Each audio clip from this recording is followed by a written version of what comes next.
Gloire à Dieu. Nous avons cru. Nous avons connu. Qui avons-nous connu? Jésus, le Dieu véritable, celui qui mérite d'être loué, adoré et à qui nous devons tous la reconnaissance, parce que c'est lui qui nous a créés, c'est le Dieu Tout-Puissant. Est-ce que on peut demander à Pierre d'afficher les paroles du deuxième chant? Dieu, quel amour pour moi, quelle patience. Merci à Max pour son témoignage. Merci à Maximilien pour ses chants. Dieu, quel amour pour moi, quelle patience. J'entendais le témoignage de Max et je chantais ces paroles. J'ai d'abord chanté ces paroles puisqu'on l'a chanté avant et j'ai entendu le témoignage de Max et je me disais, c'est comme si c'est moi qui avais écrit ces paroles. Et c'est comme si j'avais eu le parcours de Max, parce que Dieu a usé de patience envers moi, dans son grand amour, du fait que j'étais dans l'ignorance. Et je ne suis pas seul, beaucoup étaient dans l'ignorance. Mais Dieu est celui qui veut nous éclairer. Avant nous, des milliers d'années avant nous, d'autres étaient dans l'ignorance. Et Dieu, dans sa bonté, dans son amour, est venu vers les hommes pour qu'ils sortent de leur ignorance et qu'ils le connaissent, qu'ils le rencontrent. Et c'est vrai, j'étais là aussi admiratif en voyant le visage de Max au moment où il faisait part de son témoignage de sa rencontre avec Jésus. Ça fait une 40aine d'années qu'il a rencontré Jésus. C'est comme si ça venait de se produire. Hein? C'est merveilleux. Et c'est vrai, quand Jésus vient dans notre vie, quand on le rencontre, mais une rencontre du cœur, il change notre existence. Dès l'instant où l'on rencontre, et pour l'éternité. Et chaque jour, on peut apprécier son amour, sa bonté. Et ce que nous désirons vivement, chers amis, pour vous, c'est également cette rencontre, parce que Jésus a changé notre vie. Et il veut changer la vôtre. Lisons ensemble dans le livre des Actes des Apôtres, au chapitre 17. On entendra le même message. Et je voudrais lire avec vous au verset 30. Il est dit ceci. Dieu, sans tenir compte des temps d'ignorance, annonce maintenant à tous les hommes, en tout lieu, qu'ils aient à se repentir, parce qu'il a fixé un jour où il jugera le monde selon la justice, par l'homme qu'il a désigné, ce dont il a donné à tous une preuve certaine en le ressuscitant des morts. Et il est question ici de Jésus-Christ. L'homme qui a été établi, c'est le Fils de Dieu qui est venu sur la terre des hommes et qui est venu révéler l'amour de Dieu. Et il est venu nous annoncer la bonne nouvelle du salut. Il nous apporte le salut. Et je voudrais cet après-midi considérer avec vous ce message dans sa profondeur. Ce message qui a été prêché il y a 2000 ans de cela, mais qui retentit encore aujourd'hui. Parce que Dieu a parlé hier, mais Dieu parle encore aujourd'hui. Et je relève ici notamment la notion de temps. Et je relève que l'apôtre Paul, messager de Dieu qui va annoncer l'évangile, va évoquer le temps tel que Dieu le perçoit pour les habitants d'Athènes. Mais au-delà des habitants de la ville d'Athènes, il y a la même réalité pour nous. Et je relève qu'il va y avoir un avant et un après. Avant, passage de Paul à Athènes, et après, passage de Paul à Athènes. Et ce que je relève aussi, c'est que l'apôtre Paul, qui annonce l'évangile, veut amener tous les hommes à considérer leur parcours, en le situant justement dans le temps, tel que Dieu le perçoit pour chacun d'entre nous. Pour les Athéniens à l'époque, mais aussi pour nous. Alors, relevons encore ceci. Lisons du reste le passage. Il est dit, Dieu, sans tenir compte des temps d'ignorance. Temps. On retrouve ce mot temps. Et si on considère bien la pensée exprimée, on relève qu'il s'agit ici d'un temps révolu, passé. Et quand on lit plus loin, la notion de temps va changer. Ce ne sera plus le passé, mais il sera question de présent. Il annonce maintenant. Maintenant. Et quand nous lisons plus loin encore, nous relevons que Dieu a fixé un jour. Mais ce jour n'est pas maintenant. Ce jour arrivera. Un jour où il jugera le monde. Vous voyez bien, on a le passé, on a le présent et on a l'avenir, le futur. Et je voudrais m'arrêter à chaque moment pour relever les choses telles que Dieu les percevait pour les habitants d'Athènes, et cela nous servira également à nous de leçon, parce que dans le fond, les temps n'ont pas changé. Les événements ne sont pas les mêmes, mais les temps tels que l'homme les vit n'ont pas changé. Je relève d'abord le passé. Dieu, sans tenir compte des temps d'ignorance. Et on relève que le passé, avant que Paul, prédicateur de l'Évangile, arrive à Athènes, la vie de ces gens, des Athéniens, était marquée par une réalité ignorance. Sans tenir compte des temps d'ignorance. Alors, il faut situer tout cela dans son contexte. Paul, juif, prédicateur de l'Évangile, est parti de Jérusalem pour annoncer l'Évangile dans le pourtour méditerranéen, et il va entreprendre des voyages missionnaires. Il arrivera à Athènes.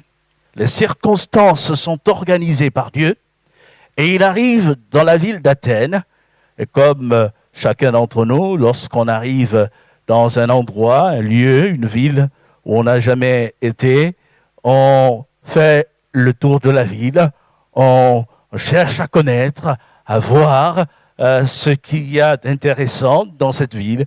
Et Paul, lui, va parcourir la ville. Et il va relever dans cette ville des temples. Il relève l'acropole. Il va voir le temple de Zeus et bien d'autres temples encore. En sillonnant les rues d'Athènes, il va relever qu'il y a plusieurs statues des des stèles qui sont là dressées, des idoles. Mais il va aussi relever que des hommes sont capables de se prosterner devant cette matière qui les ont transformés, façonnés de leurs propres mains et auxquelles ils ont donné une forme et qui sont capables là de se prosterner devant la matière et la considérer comme une divinité, l'adorer. Il y en a qui vont être là à adorer les idoles en attribuant donc à cette matière le pouvoir d'une divinité. Imaginez-vous quelqu'un, par exemple, qui pouvait se tenir. Bon, je vais prendre l'image du pupitre. Il est beau, le pupitre. Mais il a été fabriqué par un homme. C'est de la matière. Représentez-vous un peu la scène. Si moi, je me prosternais devant le pupitre, je lui parlais, je dis, oh pupitre, je te dois la vie, c'est toi qui m'as fait, c'est toi qui es mon Dieu, je t'adore. Vous me direz, mais vous direz, mais il y a quelque chose qui ne va pas. Et vous auriez raison de le dire. Mais en fait, c'est ce que Paul a vécu à Athènes.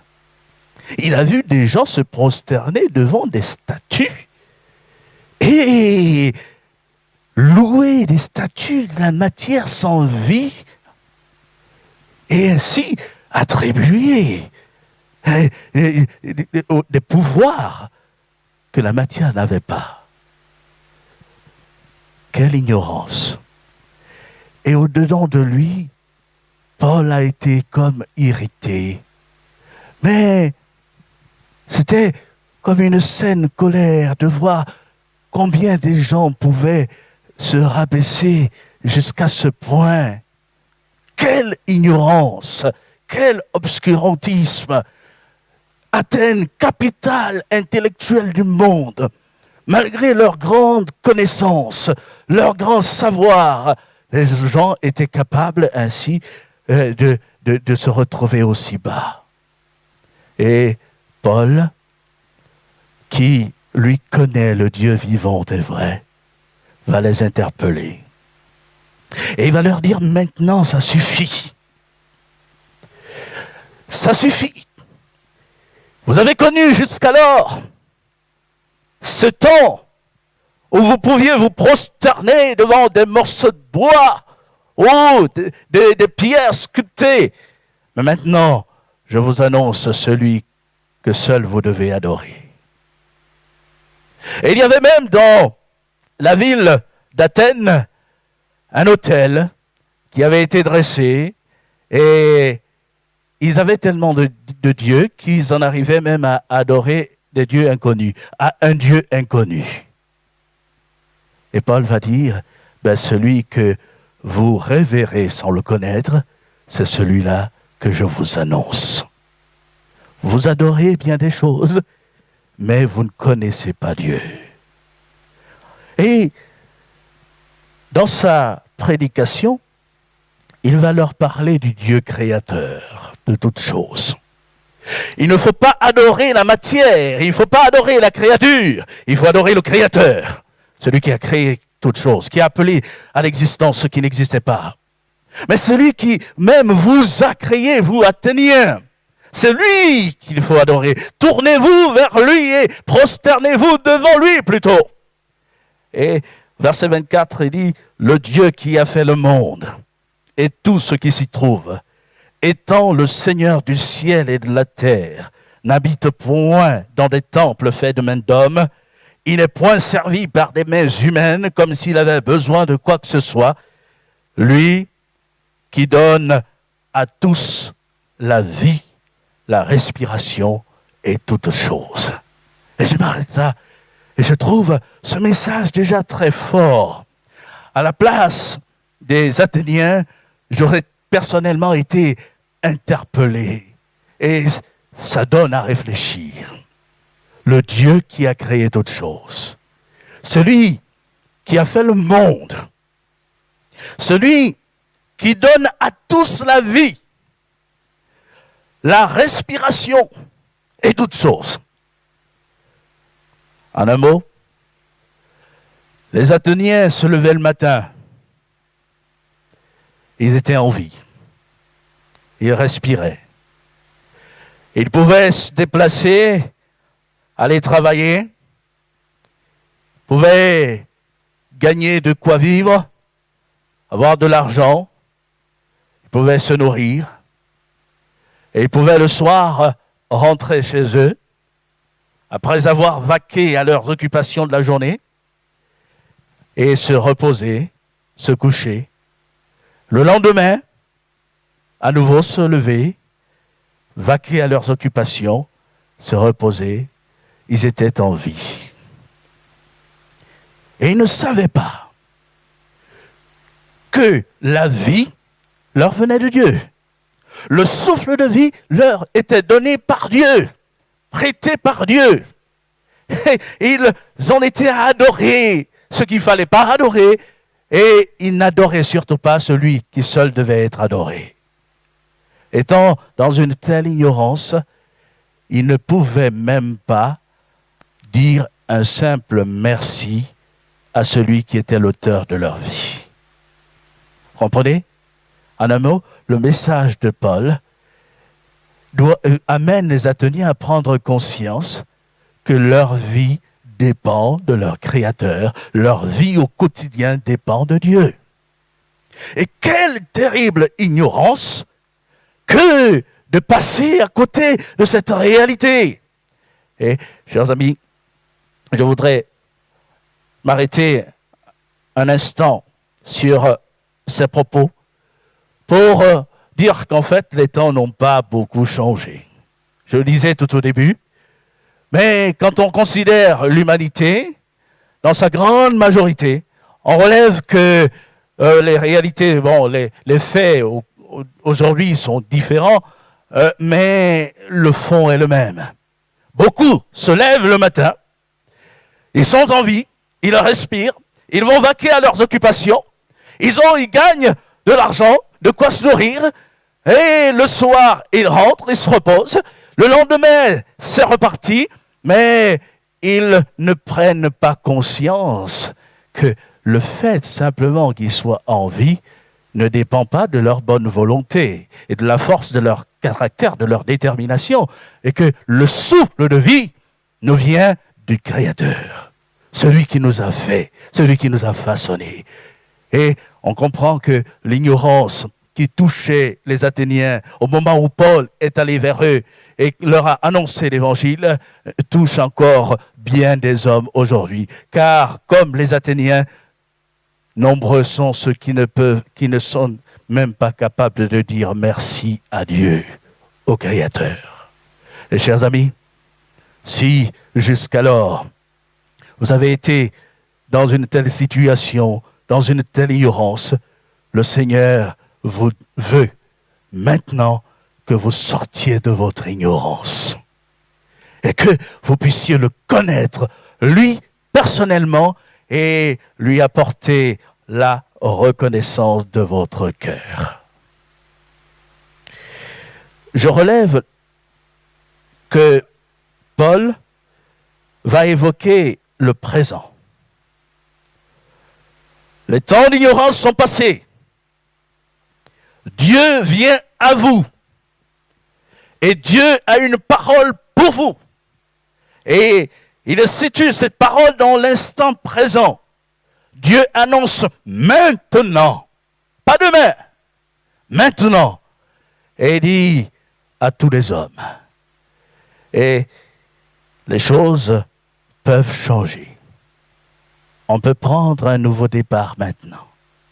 Je reste toujours dans la réalité des Athéniens de l'époque. Ils ont entendu cette parole de Paul sur une place importante, l'Aréopage. Cet endroit même, symbole de partage, d'échange d'idées, parce qu'ils passaient leur temps à intervenir, à se donner des nouvelles. Paul va leur annoncer la bonne nouvelle, l'évangile.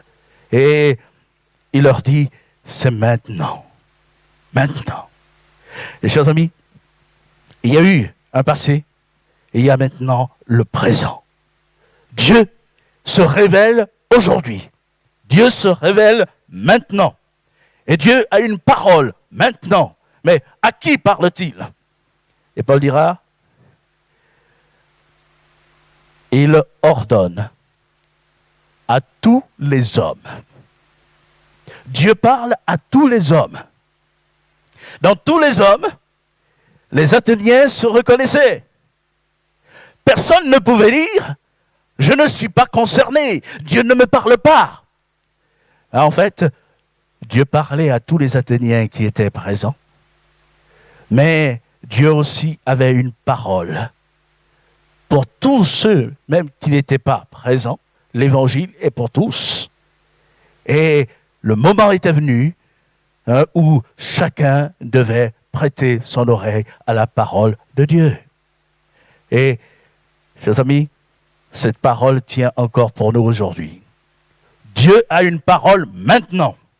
Dieu te parle maintenant. Dieu me parle maintenant. Et il est important de prêter l'oreille à la parole de Dieu. C'est une chose terrible lorsque vous parlez à quelqu'un et que la personne ne vous écoute pas, fait la sourde oreille, ou bien elle est complètement distraite. Moi, ça m'arrive. Quand je suis devant un match de football captivant et que ma femme me parle, je commence à écouter, il suffit qu'il y ait une action. Et là, elle continue de me parler. Je dis, oui. Et d'un coup, parfois, elle me secoue. Tu te moques de moi? Elle a raison. Non, mais en réalité, je ne me moque pas d'elle. Hein. Quand même, il faut le préciser, ça. Hein. Je ne me moque pas d'elle. Mais maintenant, elle me connaît. Hein. Et quand elle se garde de me dire des choses importantes, là, quand je suis distrait. Ah, je pense ça. Ça arrive souvent. Hein. Et j'ai vu dans la salle que beaucoup se reconnaissent un peu. Hein. Hein? Mais c'est terrible. Mais je prends cela pour dire ceci. C'est désagréable. C'est vrai. Quand quelqu'un vous parle et que vous ne lui accordez pas l'attention qu'il faut lui accorder. Dieu parle. Dieu te parle. Dieu me parle. Il est important de réaliser que Dieu ne parle pas en vain. Et quand Dieu parle, c'est pour notre bien. Quand Dieu te parle, c'est pour ton bien. Et il mérite toute notre attention. On lui prête toute notre attention, notre oreille, l'oreille attentive. Et par conséquent, on ne peut pas dire « ça ne me concerne pas, l'évangile ne me concerne pas, ce n'est pas à moi, c'est pour un autre ». Et cher ami, si jusqu'à présent tu as eu une telle attitude, révise cette attitude. Accorde à Dieu toute l'attention qu'il mérite et qu'il y ait là dans ton cœur d'autres dispositions pour entendre le conseil de Dieu pour toi. Et que dit Dieu? Avant d'y venir, je relève qu'il est dit que Dieu parle à tous les hommes, mais il parle en tout lieu. En tout lieu. Paul était à Athènes au moment où il disait cela, mais il savait que l'évangile n'était pas seulement pour les Athéniens. Lui-même l'avait entendu, cet évangile, alors qu'il se rendait à Damas. Dieu s'est révélé à lui. Il ne croyait pas. Lui aussi était dans l'ignorance. Et porté par son ignorance, et pourtant, il avait eu la connaissance de Dieu, du Dieu créateur, mais porté par son ignorance, il allait jusqu'à persécuter les disciples de Jésus-Christ. Et quand Jésus s'est révélé à lui a parlé, il est sorti de son ignorance. Il a rencontré sur le chemin de Damas, il a prêché à Jérusalem, et il se retrouvait à Athènes. Il était porteur de ce message de l'évangile qui transforme des vies. Dieu parle en tout lieu. Et Dieu parle encore aujourd'hui. Nous disions que Dieu parle maintenant. Et en tout lieu, c'est à Dijon aujourd'hui. Dieu parle à Dijon. En tout lieu, c'est dans cette salle, cet après-midi. Dieu parle maintenant. Et il est important que tu lui prêtes ton attention, que tu écoutes sa voix. Et que dit-il ? Il nous a dit, il annonce maintenant à tous les hommes, en tout lieu, qu'ils ont à se repentir. Voilà le message de Dieu. Repentance. Et Dieu te dit, repens-toi. Reviens à moi. Change de vie. Détourne-toi. Ce mot repentance, dans la Bible, a deux grandes réalités. Premièrement, ce mot évoque une personne qui est engagée dans une certaine direction et qui va faire un demi-tour pour regarder dans la direction opposée. Repens-toi. Et c'est cela ce que Dieu veut exprimer, la pensée que Dieu veut exprimer. Dieu annonce maintenant à Dijon, dans cette salle, et aux amis qui, au travers d'Internet, nous entendent, Dieu t'annonce maintenant, où que tu sois, dans ta chambre, ou alors dans ton salon, Dieu t'annonce maintenant que tu as à te repentir. Autrement dit, jusqu'alors tu t'es engagé dans une certaine voie, et il faut que tu t'en détournes, une voie qui t'éloigne de Dieu. Les Athéniens avaient besoin de se repentir. Ils adoraient les idoles. Ils avaient tourné le dos à leur Créateur pour accorder une importance aux idoles, à la matière. Et tout cela conditionnait leur existence. Leur existence était conditionnée par cela. Et Dieu les appelait à la repentance, c'est-à-dire à se détourner. Se détourner de leurs idoles pour se tourner vers Dieu. Et cela est un élan, une démarche du cœur. Et Dieu t'appelle aussi à te détourner de tout ce qui t'a éloigné de lui, qui a pris une telle importance dans ta vie, qui remplit ta vie, au point de l'oublier lui. Et il t'appelle à t'en détourner pour revenir à lui. Fais un demi-tour. Et pas demain, c'est maintenant. Dieu annonce maintenant, aujourd'hui, tu peux faire ce demi-tour. Il annonce maintenant qu'ils ont à se repentir. Deuxième sens, c'est celui d'un changement profond. On se détourne de la voie dans laquelle on s'est engagé pour revenir à Dieu, mais il y a un profond travail qui doit se faire dans le cœur. Le mot repentance, tel que nous le rencontrons dans le Nouveau Testament, en grec, c'est le mot métanoïa. Méta, qui veut dire changement, noïa, qui évoque la pensée, changement de pensée. Mais bien plus que le fait de dire, bon, j'ai pensé à ceci, je ne vais plus penser à cela, je vais changer de pensée, mais c'est un changement de profonde mentalité. Et le Seigneur nous appelle à un changement profond. C'est le fond de l'homme qui doit changer.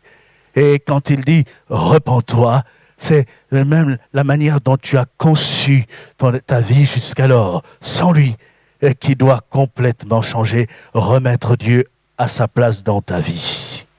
C'est cela qu'il annonce. Et il t'appelle à cela, aujourd'hui même. Et j'insiste encore, et pas demain. Demain ne nous appartient pas. Demain, il peut être trop tard. Je suis l'actualité comme vous. Hier, j'allais pour faire des obsèques une personne de 98 ans qui est décédée.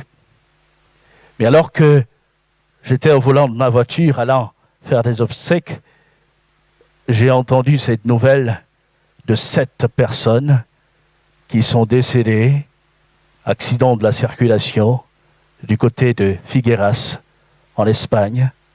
Il y avait 5 Français. Il y avait des jeunes. Et j'ai été là, encore interpellé. Et une personne de 98 ans qui s'en va, et d'autres plus jeunes qui s'en vont aussi. En fait, la vie, nous ne la maîtrisons pas. Demain ne nous appartient pas. Nous avons raison de le dire, de le souligner. Et c'est la raison pour laquelle, quand Dieu dit maintenant, nous devons revenir à lui, nous devons de saisir le moment, l'instant que Dieu nous accorde. Et revenir à lui de tout notre cœur. Aujourd'hui.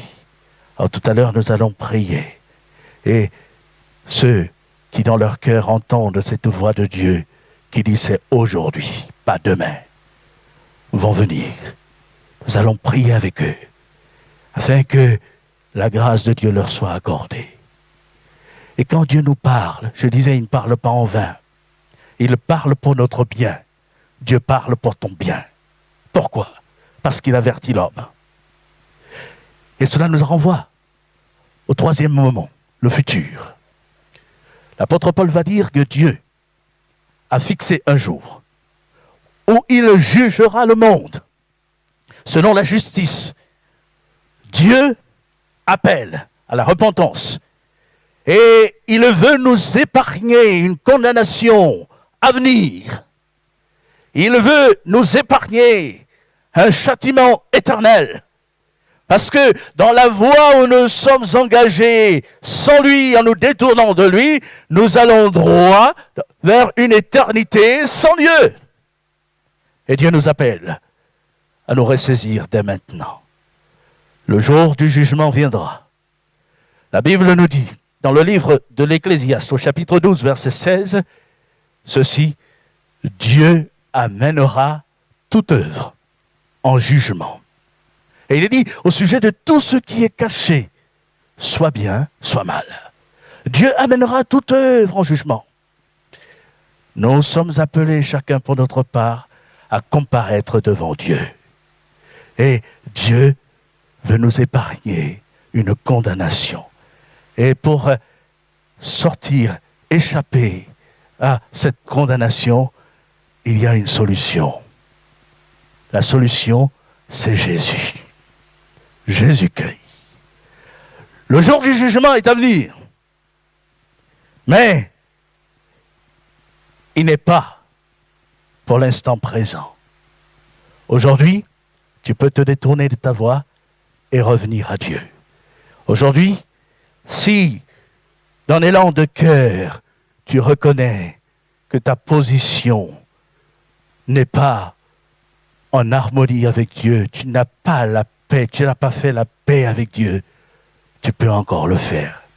Tu peux repartir à zéro, connaître une vie nouvelle. Et Dieu viendra dans ta vie, il changera toutes choses. Comme il a changé ma vie, comme il a changé la vie de Max, il nous a rendu son témoignage tout à l'heure. Il veut changer la vie de quiconque se tourne vers lui. Et il y a quelque chose de beau dans le passage que nous avons lu. Je relis ce verset tout au début du reste, juste le début. Il est dit, Dieu sans tenir compte des temps d'ignorance.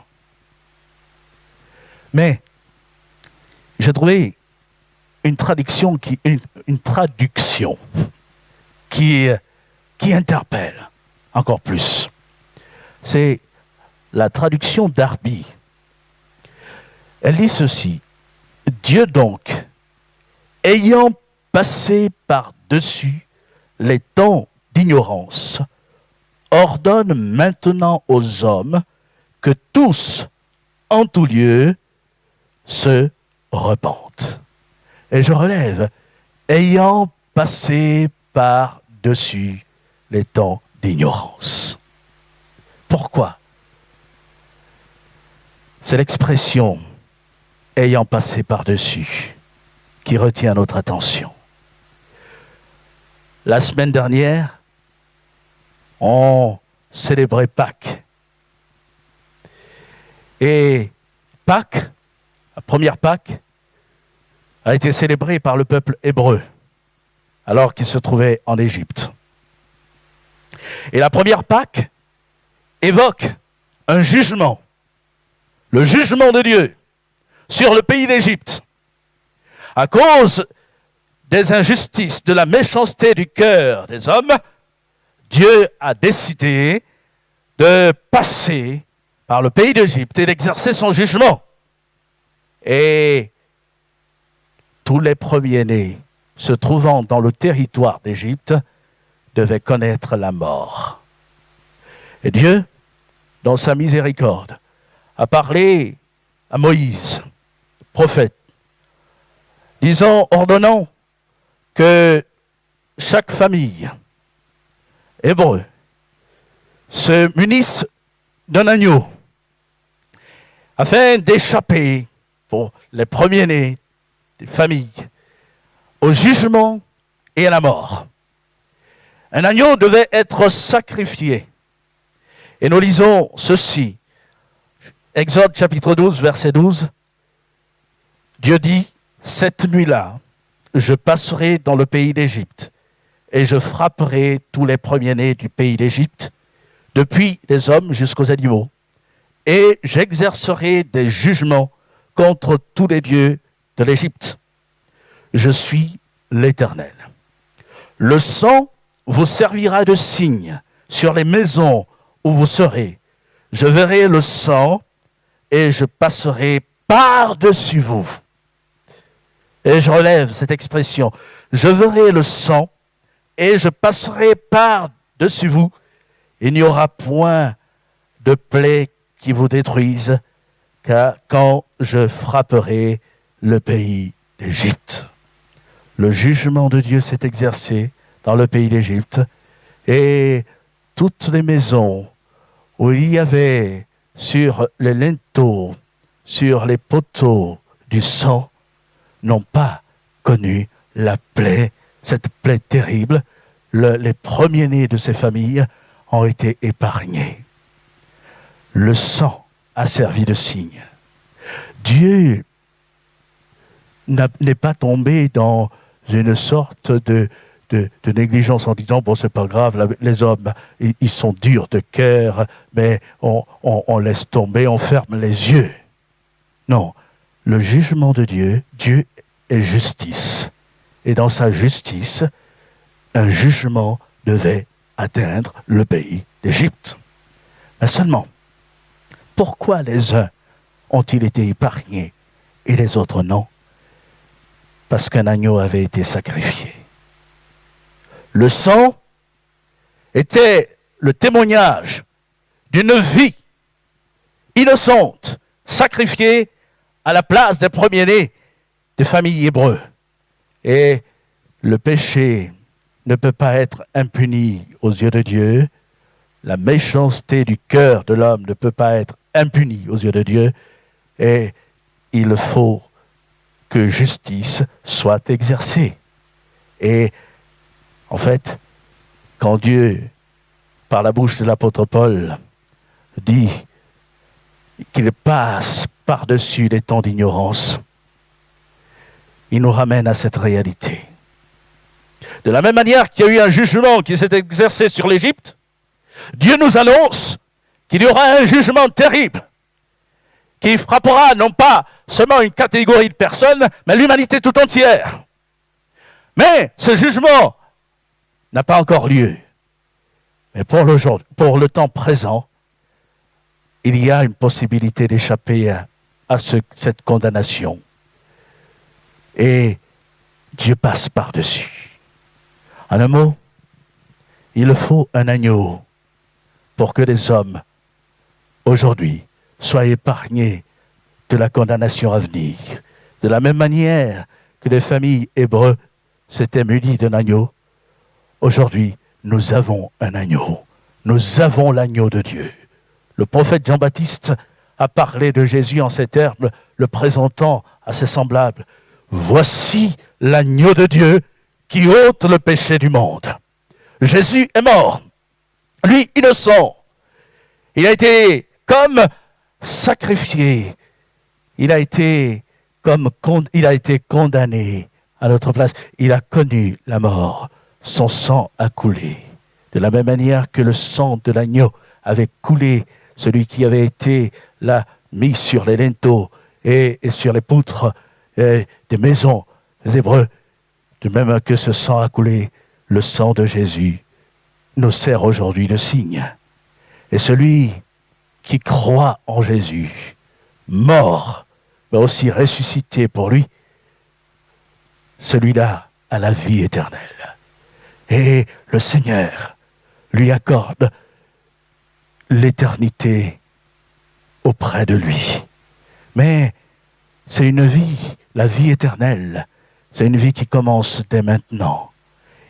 Celui qui s'ouvre à l'Évangile, qui s'ouvre à Christ, reçoit la vie de Jésus dès maintenant. La vie éternelle, dira Jésus, c'est qu'ils te connaissent, toi le seul vrai Dieu, et celui que tu as envoyé, Jésus-Christ.